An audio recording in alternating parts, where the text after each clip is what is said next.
Hello guys, welcome to my YouTube channel. भोलि चाहिँ मेरो छोरीको भात खुवाइ छ नि त हो। अनि आज चाहिँ हामीले यहाँ हल्का डेकोरेसन गर्ने भनेर सोचेको छौँ हो।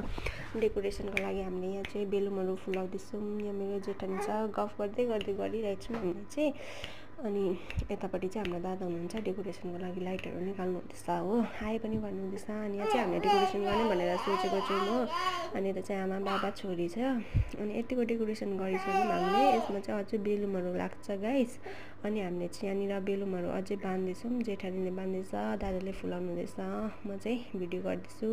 अनि राइस सेरेमनीको लागि चाहिँ नपाएर हामीले यसरी चार्ट पेपरमा लेखेर चाहिँ उयो के अरे चमचम लाउने भनेर सोचेको छौँ।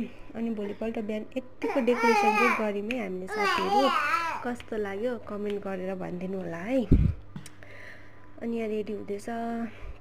अनि यहाँ खानाको लागि रेडी गर्दैछ। मेरो जेठानीले चाहिँ खानाहरू एकदम मिठो बनाउँछ नि त। अनि उसले चाहिँ खानाहरू बनाउँदैछ मिठो मिठो। अनि यहाँ पुरी बनाउँदैछौँ हामीले हो। अनि यता खिरको लागि दुध बसाइरहेको छौँ हामीले। अनि त्यस्तो गर्दा गर्दै मेरो छोरी नुहाउने बेला आयो हो। अनि यहाँ चाहिँ म नुहाइदिँदैछु दुध लगाएर। साथीहरू हामीले ठुलो चाहिँ गरेको होइन, सानै गरेको नि त नानीको भात खुवाइ चाहिँ। अनि त्यही भएर धेरै मान्छेहरू थिएन हो। अनि धेरै मान्छे नहुँदा ठिकै भयो हामीलाई होइन। उसको पापा आएन नि त योपालि। अनि त्यही भएर सानो गरेको थियौँ हामीले हो, ठुलो गरिनौँ। अनि यहाँ चाहिँ मेरो छोरीको लुगाहरू छ हो। अब रेडी गर्दैन आँटेको। छोरीको पापाले फोन गर्यो हो। अनि हेर्ने छोरीलाई भनेको थिएँ, अनि हेर्नु हुँदैछ। अनि यहाँ चाहिँ मैले छोरीलाई केक खुवाइदिँदैछु हो, केक खुवाइदिँदैछु। अनि यहाँ चाहिँ जिजु अजा हुनुहुन्छ। जिजु अजाले चाहिँ छोरीलाई खिर खुवाइदिनुलाई गोडा धुँदैछ। यहाँ जिजु अजी हुनुहुन्छ हो।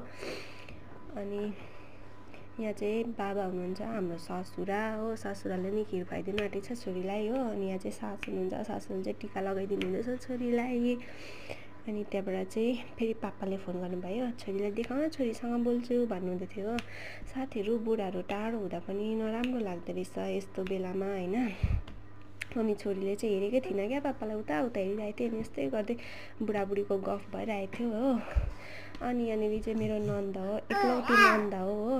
अनि नन्दले चाहिँ नानीलाई टिका लगाइदिनुको लागि गोडा धोएर पानी खाँदै थियो हो। नानी चाहिँ रोइरहेको थिएँ। अनि यहाँ चाहिँ मेरो बुहारी, मेरो दिदीको चाहिँ बुहारी हो। अनि मेरो पनि बुहारी हो। अनि यहाँ मेरो छोरीले चाहिँ नचिनेको मान्छेलाई देख्यो भने रुइहाल्छ नि त। अनि बुहारीलाई हेर्दैछ क्या मजाले। ऊ चाहिँ रिसाउँदै हेरिरहेछ हो। बुहारीले चाहिँ मजाक गर्दै बोलाउँदै धुँदै थियो। अनि यहाँ दादा बराबरीको पाले है साथीहरू। मैले चाहिँ नानी नबोकेको, किनभने जेठाजुले छोएको जस्तो हुन्छ अरे नि त हो। अनि त्यही भएर बडी चाहिँले बोकेको थियो।